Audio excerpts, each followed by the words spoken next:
She Doesn't Care? Question mark. I'ma tell you about a woman whose heart is sunshine, whose body burned hot. I'ma tell you about a woman who's cold as tundra, with some frozen eyes. I can tell by the way she moves that she cares. Welcome to the C-Note Show, guys. We do the show because of the man who texted me at 5 o'clock this morning saying, you know, what do I do about her and her affair partner and this other man who have Zoomed with my children over the weekend over Mother's Day? That's a really good question. That's a really good question. So on this week, our theme is She Doesn't Care? Question mark. Or how can I look at this in a different way and understand what can I do for myself? How do I stay in my lane? How do I be that man, that mature, confident, attractive man that I want to be, regardless of what's going on with her?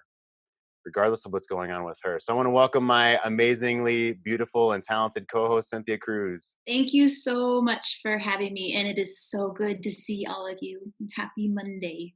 Yeah, happy Monday is right. So what the hell? She doesn't care? That's my segue. Monday doesn't care.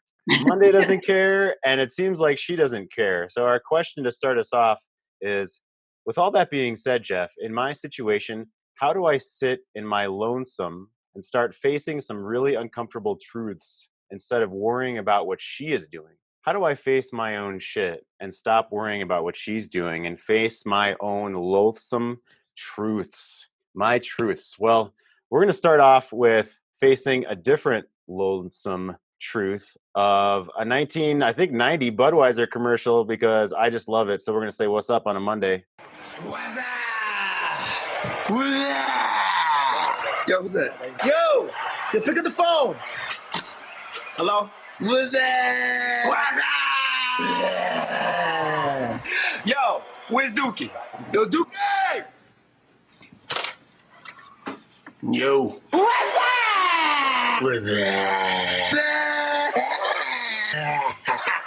Hold on. Hello?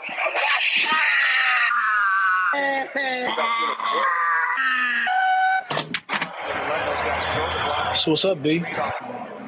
Watching the game, having a bud. True. True. Watching the C-Note Show, having some coffee. That's what Cynthia's doing. True, having some coffee. Is that true for you, Cynthia? I'm just trying to get her to talk. There we go. Yes, it is. Yes, it is my rainy day weather, wonderful mug of very dark coffee. Yeah, absolutely. Very dark coffee as I speak into my lapel mic. Does that sound mysterious when I do that? No. Oh, yes. No, it does not. Jeff. Let's get it rolling here. Show the next fucking video. We're done with your face. Okay, I want to show a clip from, this is brand new from Mark Manson. Mark Manson's an author. He's a blogger. He wrote Subtle Art of Not Giving a Fuck. He also wrote the book. There's another one now, Everything is Fucked. I mean, obviously the fuck is his tagline now. But Subtle Art of Not Giving a Fuck is phenomenal. It's about how do we save our fucks for what really matters in life. And I love the first minute and 30 seconds of this. He started to do video blogs. I saw his article in my email today, and he's talking about why do we do things that we hate? You know, it's funny, I used to really want to know how to surf. I actually took lessons like multiple weeks. I went down to Costa Rica and like hired a teacher and all this stuff. It's probably like the most meditative physical activity I've ever done. And I think it's just because the whole sport is based on you reacting to the water. Like, you don't actually control what happens to you. You don't control whether you get good waves or not. All you can do is control how you react to the waves. It forces you into like a very kind of Zen mindset. All I can do is show up today and do my best. And if that's good enough, that's great. And if it's not, then it's not. But I like the idea of being a surfer more than I liked surfing itself. I think that happens to us a lot of times is like we want the identity of being something without actually having to do it. Because whenever you do something, there's like a bunch of bullshit involved. Like with surfing, you like crash and water goes up your nose and you fucking paddle forever, and it's exhausting. It like looks cool. You watch like a movie and you see a bunch of surfers, it looks awesome. But when you're actually going out and doing it, it's really, really hard. You know, surfing was like kind of taught me that lesson of there's a difference between actually enjoying something and just enjoying the idea of something. Oh, the difference between actually enjoying something and enjoying the idea of something, and potentially not embracing what it takes to become that thing. And maybe we don't like the journey, maybe we do. Mark goes on to say that we want to embrace things that we enjoy the journey, that we enjoy the process. Well, what if we don't enjoy the process of separating from our wife or our spouse? What if we don't enjoy the process of her fucking another guy? What if we don't enjoy the process of we not being confident within ourselves or how to move forward in the world? If we don't enjoy that process, that doesn't mean we can't just decide not to do it. Okay. But the point being is we can enjoy the things along the way with our mindset of growth for ourselves, for going to the park this morning, for the man that texted me at 5 something this morning and said, what should I do about, he literally was asking me, should I contact the guy's wife, because he's married too, to help me with my process, is what he was saying. Should I start this drama with his wife, my affair partner's husband's wife, so it helps me with my process? I'd love to get your thoughts. I'm being a little inflammatory. Dennis is on here. Guys, I'd love to see both Dennises. Welcome on Monday morning, right? Kent, regulars, Patrick, Randy, Rob, all you guys. Scott was on here early. I said hey to Scott. Dan's here. You guys are fucking awesome. So Cynthia, I want to get your feedback on, should he basically start some drama with his wife's affair partner's wife because it'll help him with his process? What's your thoughts about that, please? So I apologize. I was a little distracted because I was watching our internet was a little slow for you. So I sent you a message. You weren't paying attention. She wasn't paying attention. Okay. Yeah, punishment later. Here we go. That's 10 spankings later. 10 spankings. So can you ask again? Hey, I mean, if you want me to, it's 10 more spankings if I have to repeat it. No, so he, this morning, a gentleman texted me and asked, should I text my wife's affairs partner's wife? So his wife is fucking another man who's married.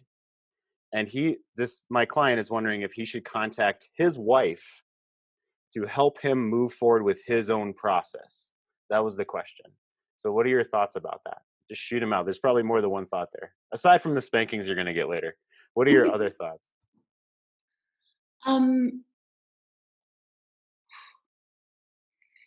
Gosh, to need to use someone else to make our process work, and I understand that, like, if we create drama, it often forces us to make a step forward. Pain pushes until vision pulls. But that just kind of hit my heart. Like, that's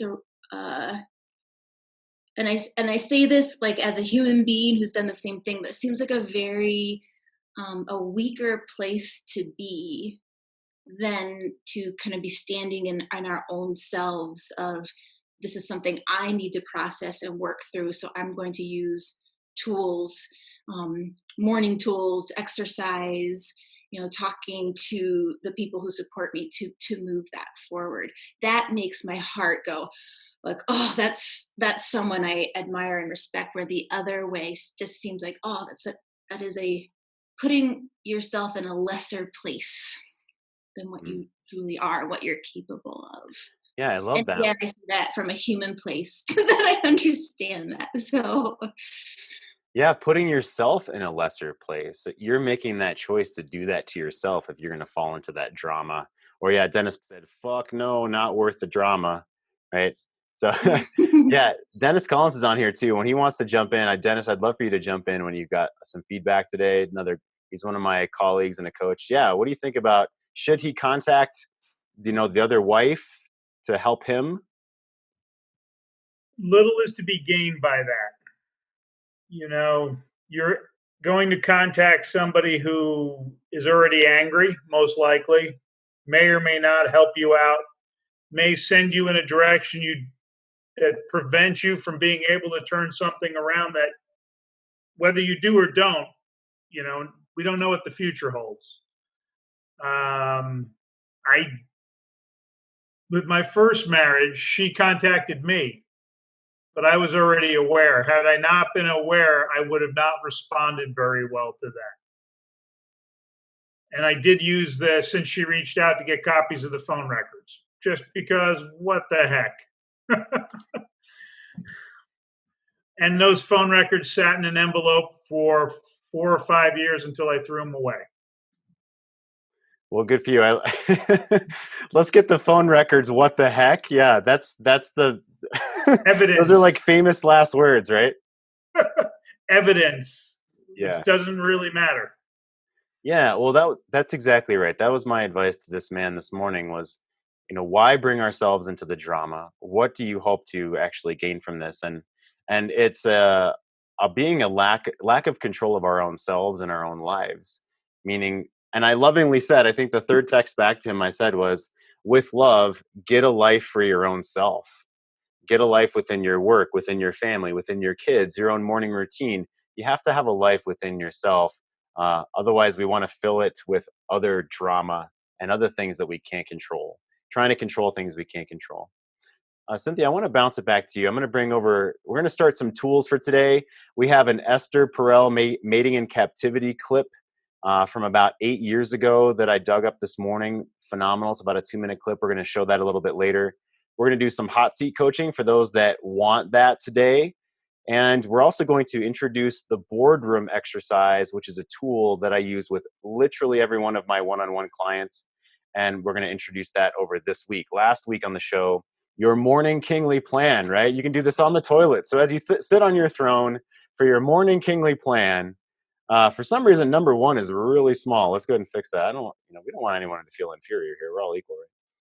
And so we've got appreciations, what I don't want in life, what I do want, and what I know to be true are the first 4.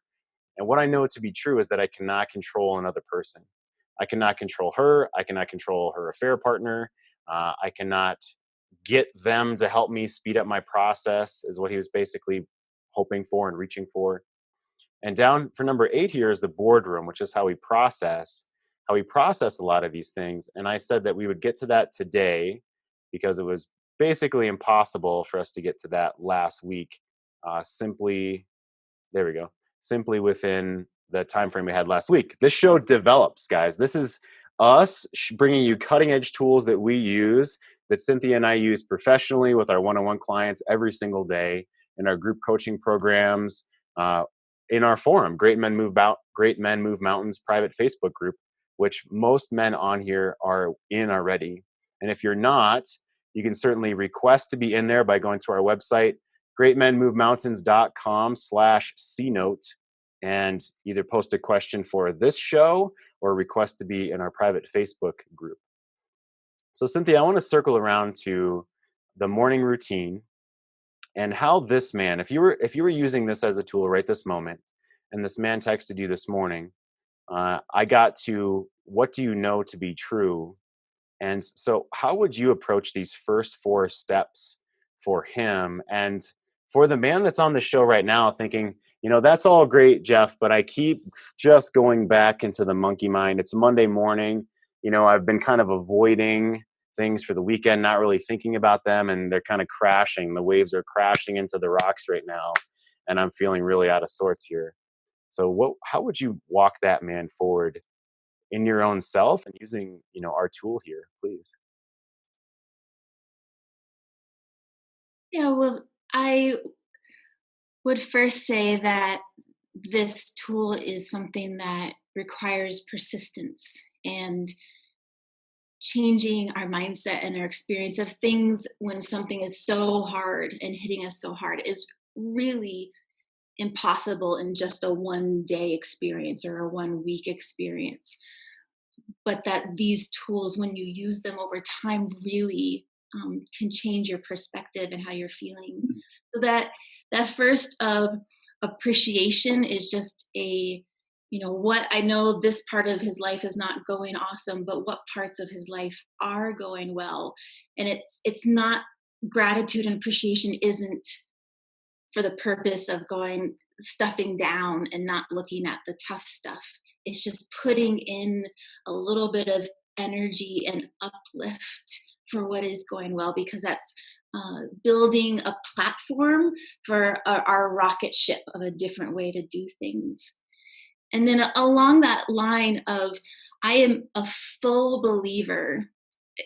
I don't believe in just trying to run around, and I'm positive thinking, and I look in the mirror and I say positive mantras, and this monster is here, but I'm not, I should be better than that. I should be more spiritual than that. I don't think that works. I think we always have to bring the monster to the table and get really clear about, I don't like his hair. I don't like his teeth. I don't like the way he smells. And in situations when relationships are not going well, it's taking a step back from this being about the actual person and going in relationship in general. What doesn't work for me?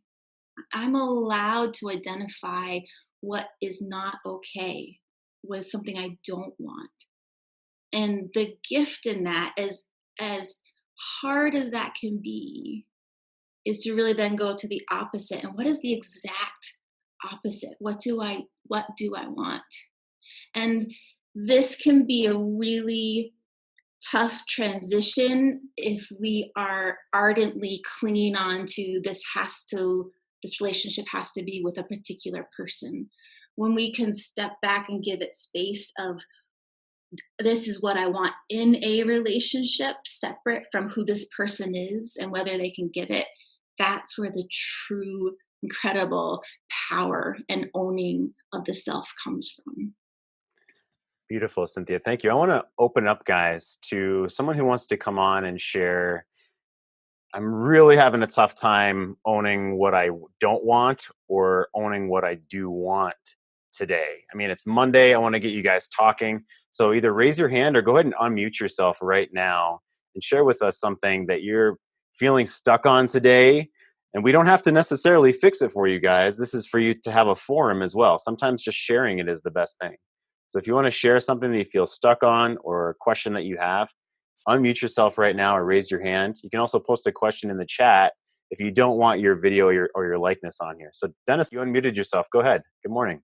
Yeah, my ex, because I was a little behind on bills, sends me a text this morning about the phone being off and continuously about how she has to pay the mortgage. So I told her, call my attorney. Yeah. I love the smile you have on your face, Dennis, too. It's knowing what's within your lane, right? Staying in your own lane and knowing what you're responsible for. Is that true? Yep. Yeah. I don't have to deal with her I don't have to deal with her with my daughter anymore. So my position is, you know what? I don't have to deal with you ever again. You want to talk to me? Call my attorney. And immediately she puts my daughter in the middle. So the guy that wants to go to the his wife's affair partner, been there too. Yeah. How'd that work out for you? You said you went there. How'd that work out when you tried to go to their affair partner? I didn't go to the affair partner. Oh, she did? Yeah. My affair partner's husband threatened to go to my wife. Gotcha. And for those of you that don't know, Dennis, there's two married couples involved in the whole drama here, right, Dennis? Yeah. So the fun part about it is that she told her husband and made her husband apologize to me twice for threatening to call my wife. Oh my God. You're in a hell of a spot. Again, I'm going to go ahead and mute you for a second, Dennis. This guy, I'm going to ask him for like Days of Our Lives soap opera content or something, because all we got to do is call on Dennis and he's going to share some of that with us. I appreciate it. Awesome, Dennis. Thank you so much. Is there a lesson underneath that? I mean, aside from you obviously having a great time and smiling this morning, is there a lesson that you share with other men? Yeah, the underlying lesson that I got from it was, which ultimately led me to a couple different things and a couple different development thing, was that she took his balls and she's currently with me and I ain't letting her take my balls. Nice. Awesome. I love it. I'm going to mute you. Thank you, Dennis. Yeah, it's Man, that's going to hit some spots for a lot of us, which I love. Dennis has no problem doing that for us. And a huge piece of our growth, guys, is to fucking wake up to some of the realities of what's going on. I call it, like ripping back the curtain. And sometimes maybe we haven't seen the curtain in our entire lives. And then the curtain gets pulled back and we're thrown back there like a bouncer is just throwing us into the back alley behind the club. And we got to be prepared for what's back there. And that's a big piece of what the show is. It's to point out the potholes and the potential dragons or skeletons in the closet that we can face and bring down to size.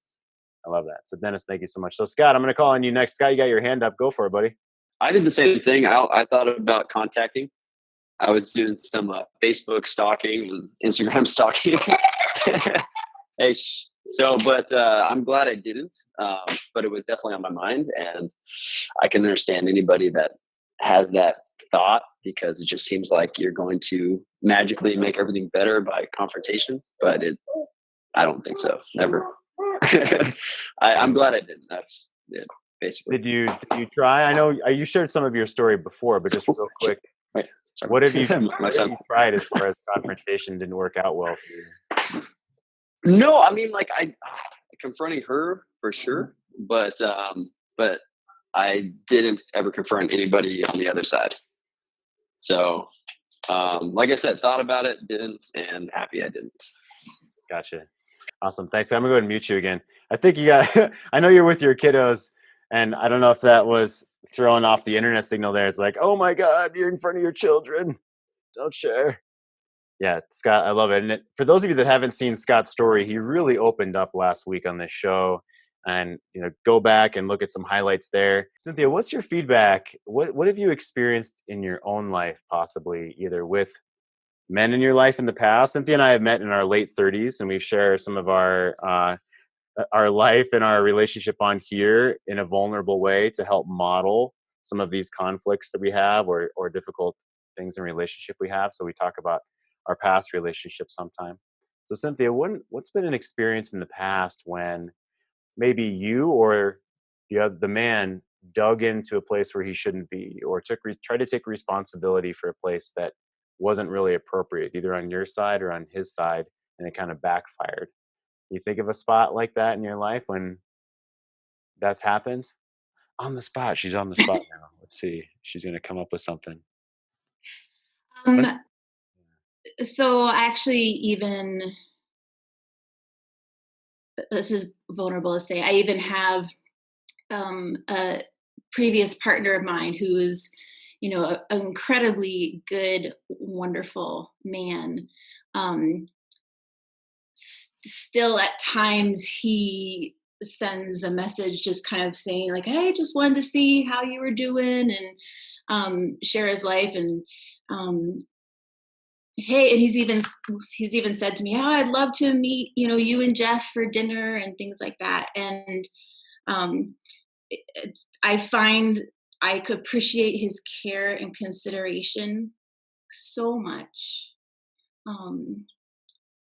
And at the same time, I feel the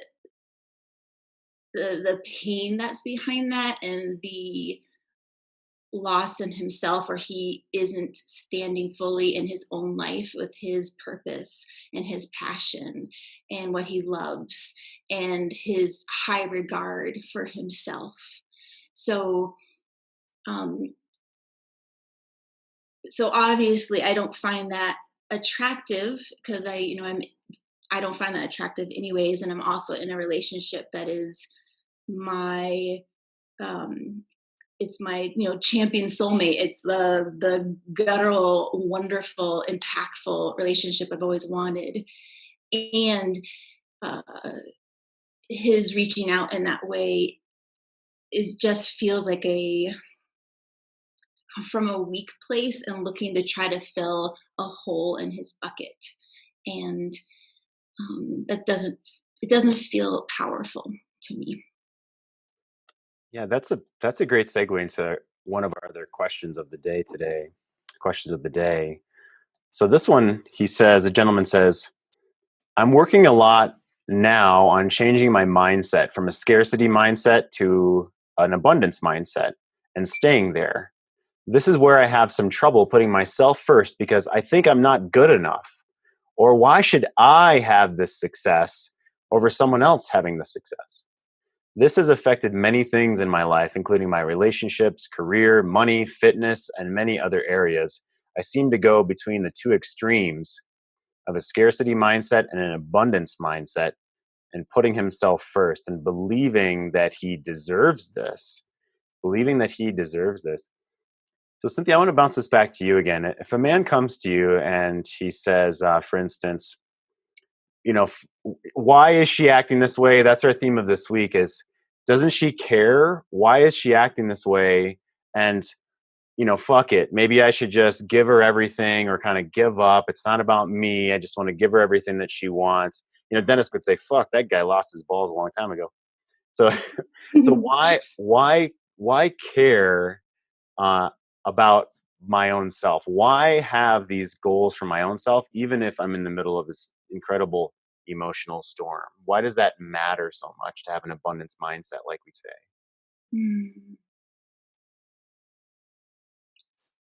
Well, there's a couple of things from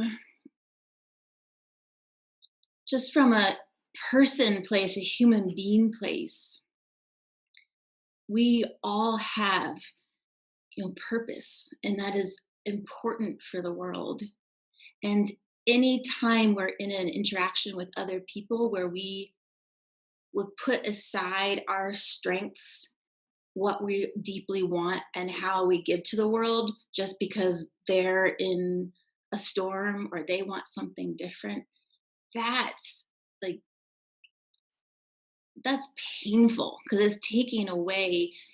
You're here for an important reason, and it's taking away that power and that gift that you provide, even if you're not positive that you know exactly what it is. On the other side of that too, when you are as a man in your purpose and taking action in the world, and then coming home and resting, I did that, and then going back out in the world and learning and growing and doing what you believe is important, it's like it's an energy of masculinity that can't be duplicated anywhere else.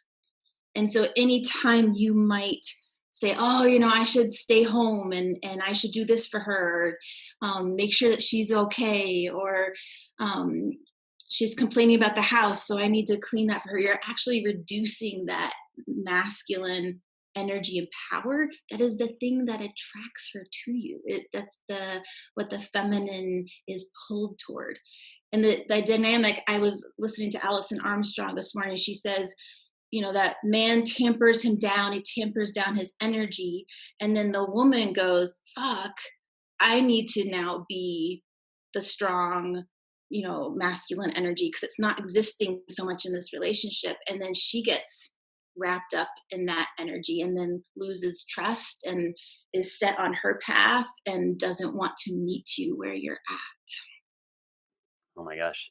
So those voices within us that get in our way, okay, that get in our way from bringing that masculinity into the world, from understanding that our mission and our passion, even if in these 10 minutes, is so important to the polarity between the two of you. When something gets in the way, okay, then I go to the boardroom exercise. So I'm going to introduce the boardroom exercise. I use this for every single man that I work with, okay? And kind of like the movie Inside Out, where there's the emotions like moving the levers inside of our head of our actions.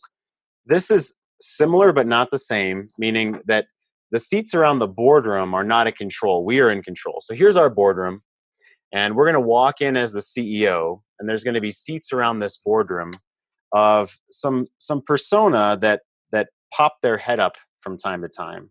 Okay, some that we like and some that we don't like. And one that does this for me that I really don't like, and I've said this on the show many times before, is the Hulk. Okay, so I'm going to write down here the Hulk.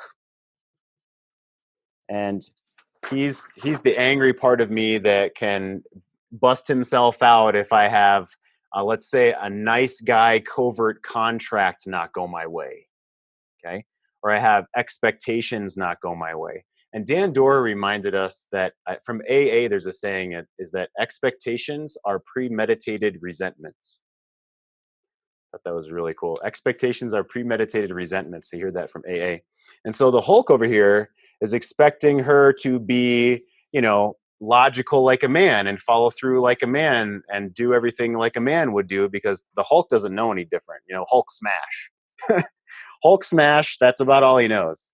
Right? And Hulk smash worked when I played football when I was a kid. Hulk smash worked when I had to bust out a paper for college or work, or I was on a deadline for work and I just stay up and get 4 hours of sleep. Hulk smash and it gets done. Well, Hulk smash in relationship does not work well. Does not work well at all. So he's one of the persona that I don't really like in there. And I want you guys to raise your hand or just unmute yourself and tell me what's another persona that's in your boardroom that pokes his head that you don't like. Okay, so I'm gonna pause here. I'm just gonna wait and see how long it takes. Someone unmute themselves or multiple guys and tell me who else, what other persona, what else pops up and you don't like that way that you are, right? You don't like how that happens. See how long it takes for someone to unmute themselves. Yeah, Andy. Go for it. Can you unmute yourself, Andy? There you go. Go for it. I would have come on earlier, but I'm eating a salad while I'm doing it. I wanted to finish. Go for it, please. Yeah, what's a persona in your boardroom that you don't like that pops his head up? When I go on a defensive, when I feel I'm being criticized. Yeah, defensive. What I used to be like with my ex-wife. Yeah. Very nice. Thank you. I appreciate it, Andy. Who else? Who else wants to pop in? Yeah, go ahead and eat your salad. Very nice. Thanks, Andy. Good to see you. By the way, your sound is really good today. There's no hum in your background. I'm not sure. That's great. I love Andy coming on the show. What's that? My kids left today. I have them 1 week on, 1 week off. It could be that. I see. I got you. Okay, no problem. Awesome. Yeah, the kids are gone, Jeff. That's why it's so quiet. Okay. So what else? I mean, there's another one that we talk about in Good Guys to Great Men. Certainly. What do we call the other persona? I'm really putting you guys on the spot. It's a Monday morning. Monday, it's probably afternoon for you now. Right? So wake up, guys. Who else wants to jump in? What's another persona that you don't like that pops his head up? And I'm going to kick Dennis Collins in the crotch if he doesn't speak up here in a second.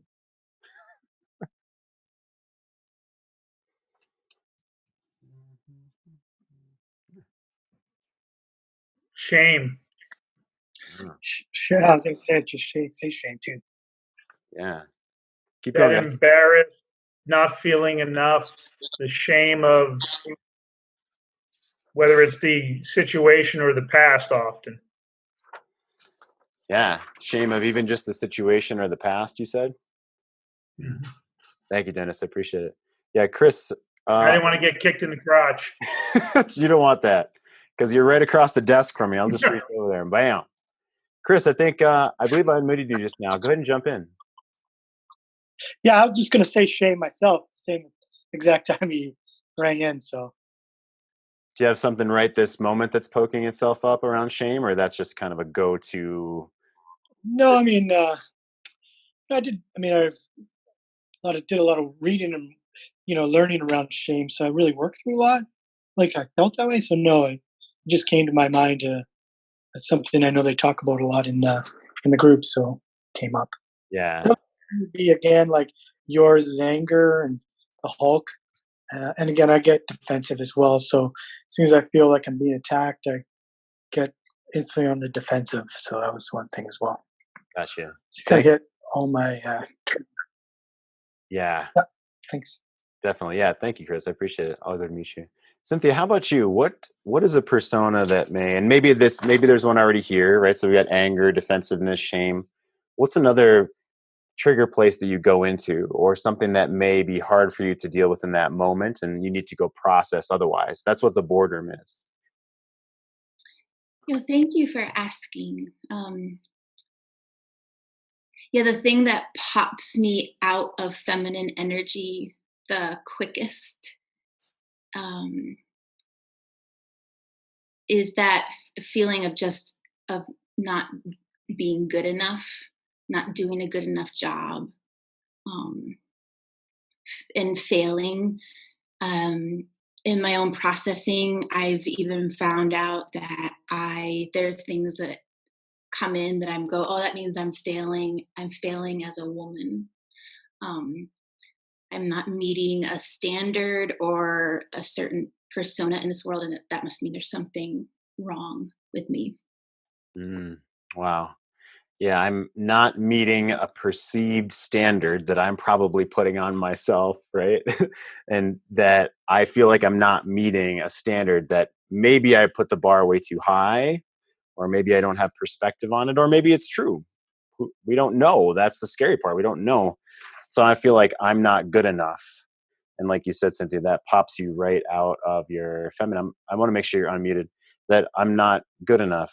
So what is that experience like for a man? If there's a man in the room watching his woman feel something like this and move out of her feminine and kind of go into her head, go into these concerns, what will he see in her body or her face or her energy? What do you think would help him recognize if she's falling into these, let's say, traps? Well, he might see the layer of anger and frustration because she might have projected that out on him. She goes, I'm not good enough. He's making me feel that way. That could happen. But you're looking, so when a woman is in her feminine, relaxed place, her face is open. And so it's open and it's uplifted and it's smiling. And so anytime you kind of see this like heaviness pulled down, that's a big indicator. And the same thing with her body, that kind of pulled in and hunkered down. And if I would like to look at myself from the outside, probably looks like the way I feel, which is, strung out, stressed out, like hunched, doing things really fast, terse, tight, not very soft and warm and lovely. Yeah, that sounds horrible. That doesn't sound very fun. Right? Okay, so what's the best way for a man to draw his woman or invite her out of that state and into connection? And we're all in different places of the staircase, right? Intimacy staircase. We're all in different steps. So we understand that. So let's start with step one, really, because if a woman is starting to shut down, she's not maybe interested in a whole lot of intimacy or sexuality. A joke might be good. Connection may be good. What are your thoughts there, Cynthia? What can a man try for the first couple of stairs of intimacy there to reconnect and help draw her maybe out of that? So I would say he wants to stand in his masculine presence. And so Jeff, when you pitch your voice low around me, when I'm in a place like that, and ask me, hey, how are you feeling, or how are you doing, or you put a hand on my shoulder and it's in this very low calm voice, that's really helpful. I appreciate a hug. um, and just being able to share with you that I feel stressed out or I'm feeling that way about myself. And then I don't feel there's any judgment on your part, nor are you trying to fix me. It's just an invitation to share, hey, what's happening in your world right now? Are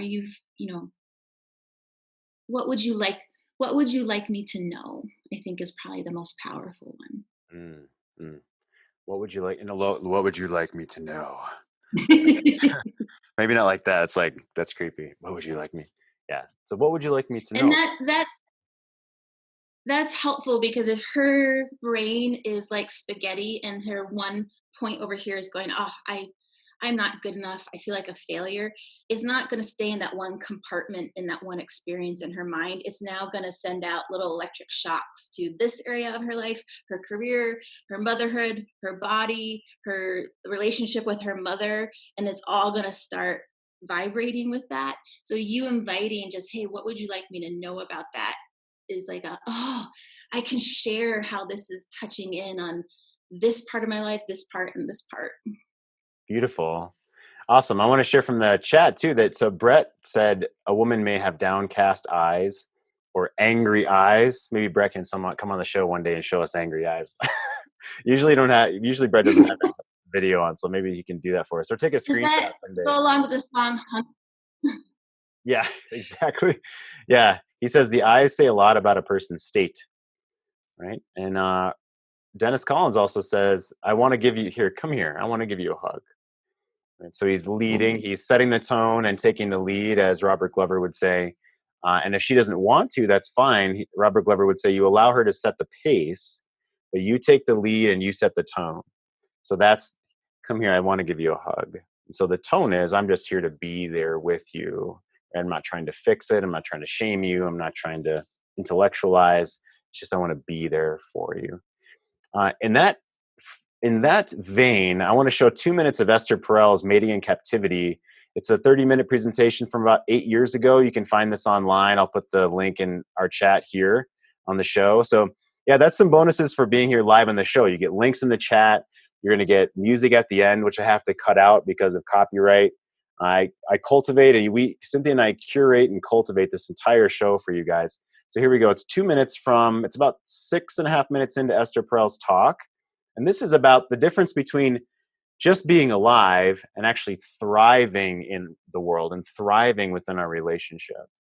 And what I've noticed was this. I grew up in a community that was all trauma victims, concentration camp survivors, Holocaust survivors who arrived to Belgium after World War II. And in that community, there were two groups, and you can apply this to any traumatized community. Those who didn't die and those who came back to life. And the people who didn't die often lived very closely tethered to the ground, looking for some basic sense of security and safety, rarely able to trust again, and certainly not able to experience pleasure without a tremendous amount of guilt. The people who came back to life were the people who understood how to maintain a sense of aliveness and of vitality on the inside, how to have the erotic be an antidote to death. And when I would listen to the couples complain to me about the sexlessness or the listlessness, actually, of their sex lives, loving, open, caring relationships whose sexual lives are erotically dull or sometimes completely absent, they sometimes want more sex, but they always want better sex. And the better that they want is to reconnect with that sense of vitality, of renewal, of playfulness and connection that sex used to afford them.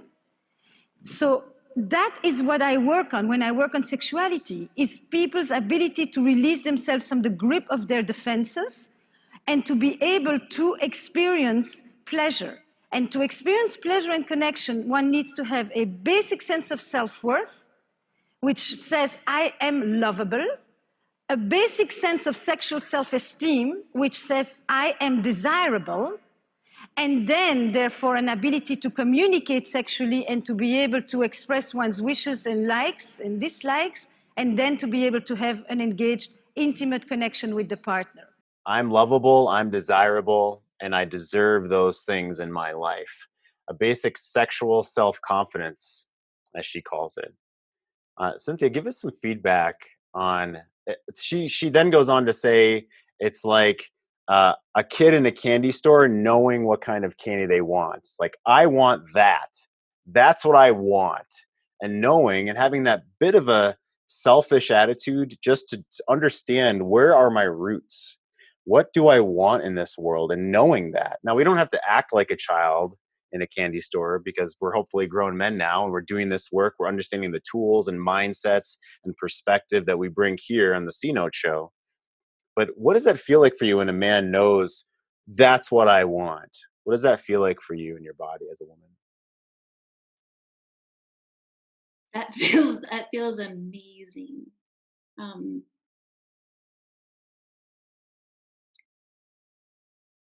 It's like watching a man play in a sport really well. I have often, when I work with women and they're doing their work about what they want in relationship, and it's peeling back any layers of, I shouldn't want this. Maybe that doesn't make me strong. Maybe this makes me weak. And we talk about when a man looks, in his sphere at what he wants in his life, and it's like his spear is up, and he's like pointing at it, and whether it's the woman in that particular moment, or his purpose, or his passion in life, that is, it like awakens and tingles my whole entire body from core all the way up to my heart. So when I want to point my spear at what I want, and that happens to be you and the I like this. I like where this is going. All right. Yeah. So on that note, that's really great. So we've got the boredom exercise. Again, we're opening this week. We're going to talk about it for the rest of the week ongoing of how to use this tool and in depth. So we've got these negative persona that we don't like, and let's add 1, 2, or 3 positive. So the ones I talk about are, number 1 would be like Fonzie. Okay, what would Fonzie do? Another one that we hear in Good Guys to Great Men, of course, is the mountain lion, right? And then another one that a client of mine really loves is Gene Simmons. Gene, what would Gene do, right? This is Roger, who's on the show quite often. He's not here today. Maybe I'll call in from Mecca or something again. But so Gene Simmons or the mountain lion or Fonzie, right? What would they do or say? So here's briefly how you use this, all right? So let's go back to our question of the day. That being said, in my situation, how do I sit in my lonesome and start facing some really uncomfortable truths instead of worrying about what she's doing? My question is it okay I'm thinking about divorce? I'm about 60% ready to be done. I tell her how important connection and sex is to me and our relationship. She just says nothing. I practice all the time, small touches, leaving her notes, etc. When can I say enough is enough? Is it okay I'm thinking about divorce? And when can I say is enough enough? So how about, let's start with, is it okay that I'm thinking about divorce? So now a full boardroom exercise, you'd give maybe 10 or 20 seconds to each one of these seats. So I walk into the boardroom and I'm the CEO. I'm just getting advice. I'm just getting feedback, I should say. I'm not having to do what any one of these say. I don't have to do what Gene Simmons says, which is, by the way, it doesn't matter how ugly I am, I'm still going home with your girlfriend. Right? That's Gene Simmons. Okay, you don't have to do what he says. You don't have to do what the not good enough version says. This is to give them a voice. This is to give my Hulk a voice for 10 or 20 seconds so he doesn't feel like I'm ignoring him. He doesn't feel like I'm not paying attention to the warnings he's trying to give me. Okay, what's underneath these things is generally fear. Existential fear that we're going to be left, that we're going to be penniless, we'll be on the street, she won't love me anymore, our kids won't love me anymore, and then we're going to die. Okay, that's underneath all of this, and which we understand. And over here is the man that we want to be. What would he say? So we don't have to listen to the Hulk. So if I say, is it okay that I'm thinking about divorce? Hulk's, what is Hulk going to say? Hulk smash. Yeah, go bash that guy's. It's more than okay. You're talking about divorce. You should go burn that guy's house down or slash her tires or whatever other crazy, thing that the Hulk is going to want to do here. Okay, thank you for your advice, Hulk. What's underneath that for the Hulk is he's worried that we're going to fall into being hurt again. Right. And so I understand that he wants to just protect me. He doesn't really, it doesn't really help to burn someone's house down or slash their tire. He wants to protect me from getting hurt again. So let's go to shame. Well, what would shame say about this? Well, I'm not good enough to even want anything. Like, who am I to even bring this up? I deserve this. Okay, thank you for your feedback. How about Fonzie? Like, if Fonzie's like, hey, yeah, of course. Why not? Why not talk about divorce? It's an option for everyone. Everyone knows it's an opportunity. It's an option. Right? But, let's not joke ourselves here. Okay. How about the mountain lion? The mountain lion might say, well, what can we control? What can I control right now? I can control my mindsets about divorce. I can control what I want. I can control my kingly. I have to remember this. Our morning kingly plan. I can control my kingly plan. What's not working for me? What is working for me? I can go do this kingly plan right now. Okay, thank you. And you walk out of the boardroom, and then you either write about that or you think about the perspective that you got from the boardroom. So maybe something came up there like shame. Who am I to want anything? Like, wow, I haven't felt that message in my head for a long time. I didn't even realize that was just underneath the surface there. Let me go for a walk. Let me journal. Let me think about that while I'm still sitting on the throne and I'm reading something inspirational. So give me some feedback on this, Cynthia. We're going to talk about this and develop it for the week. I also have another funny clip here in a minute, but Cynthia, give us some feedback on what I presented thus far in the boardroom, please. Well, gosh, I mean, Andy says this is great. Dan says I agree. Really good stuff makes sense. I what you're modeling, Jeff, is that that gift of the masculine ability to compartmentalize, and I love that each part has a voice and a say so, and then it's like you say it and so it can dissipate the energy, not one part gets to rule the show. um, it's if the self is like, here's the chains and it's chained to each part, when each part gets to speak, it's like, let the chain go, let the chain go, let the chain go, so you're not like carrying it over your shoulder into every situation. And that's when we get to really listen to the voice that is true. And that's like why I like the question as well, what do I know to be true?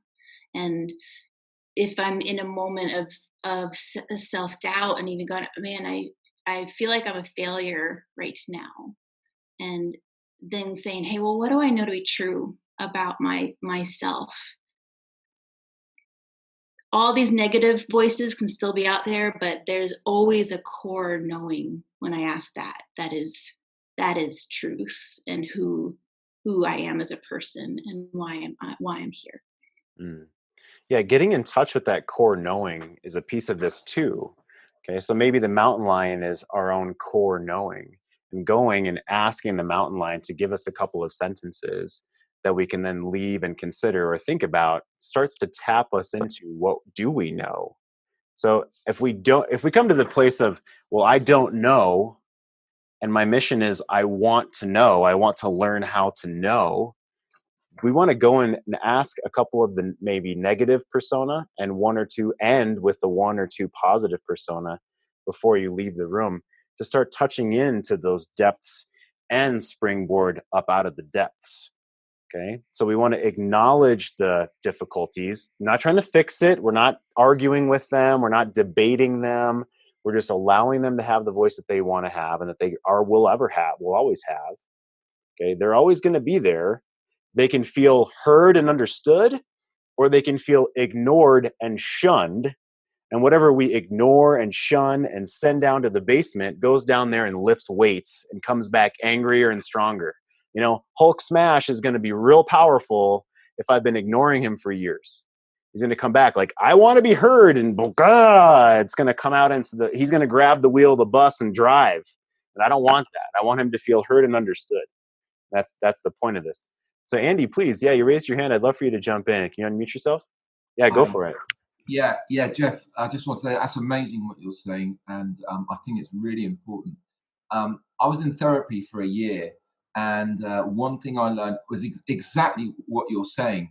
But one thing I just wanted to add that I found really helpful for me, I used to criticize myself a lot, and I had anger, and I had the defensiveness, all of those things, and the shame as well. And one thing I learned that my therapist took me through with it is that, first of all, well, I don't want to go on too long, but you can imagine they're like thoughts. They don't define you. They're just, you can be a witness to what you're thinking. But what was really important to try and help me manage that, like the anger used to come out, and if I went into a mood and said to myself, I fucking hate feeling this feeling. Why am I angry? Like, go away, piss off. I don't want you there. Get down in your box and just fuck off. You know, it doesn't work. What I learned with my therapist was that you've got to allow them to talk to you, and you've got to allow them through, and you've just got to, like she used the word like own them. You've got to have self-compassion for them. You've got to say, okay, I'm hearing you. I know what you're saying. You know, I'm giving you a hug, but I think we can manage this another way. and not getting angry at your thoughts of anger or your thoughts of shame, but listening to it. And self-compassion was massive for me. And those moods don't last anywhere near as long as they used to now, because firstly, I'm aware of them, and secondly, because I don't get angry with them. I don't criticize myself for having them, because they are part of me and I'll always have them. So I just wanted to say that. It was massive for me. Yeah. So thank you, Jeff, for saying it as well. Oh, well, beautiful, Andy. That's so good. And acknowledging those thoughts are half of the battle, right? So, Cynthia, please give us some feedback too on what Andy was saying, for seeing them, acknowledging them, not having to fix them, but realizing that they're there and that's okay. Yeah, I loved that so much, Andy. And I love what Brett put too. He said, put the wild animal on a leash and give it room to roam. I like that. As Andy was sharing that, I could relate on the level of, yeah, me as a human being, and not criticizing emotions I have, not even criticizing or judging. Like, we have days of confidence and then it goes like this, and confidence, and it's okay to not be okay with the dips as we grow. But also what Andy was saying of being okay and feeling safe with his own emotions, that's what we spoke about last week too. When you as a man are okay with your thoughts and giving space to understand the emotions that you're having, and it's not to be anything that's afraid of, that inspires such dedication and safety and pull of women in your life. And that could be, a romantic partner, that can be, your grandmother, it can be your niece. It's just that, like, that gift of making whatever was going on inside of us okay brings peace and warmth and rest to the people around us. Cynthia, that makes me think of this graphic and quote that you created. For I know the plans I have for you, plans to prosper and not to harm you, plans to give you a hope and a future. And those voices are there. The mountain lion and Gene Simmons and Fonzie are in your corner, right? They're in your corner to help you out. So give all of these a voice at least once a week.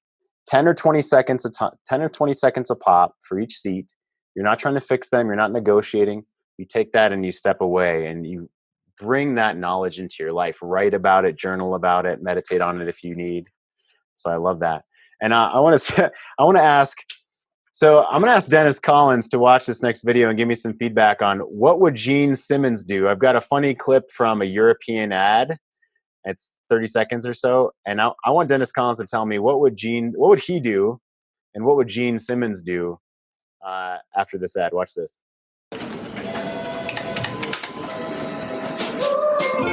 Just imagine a life with us together, we two. Just imagine all of our dreams coming true. Just imagine everything that we're gonna do. Just trust in me.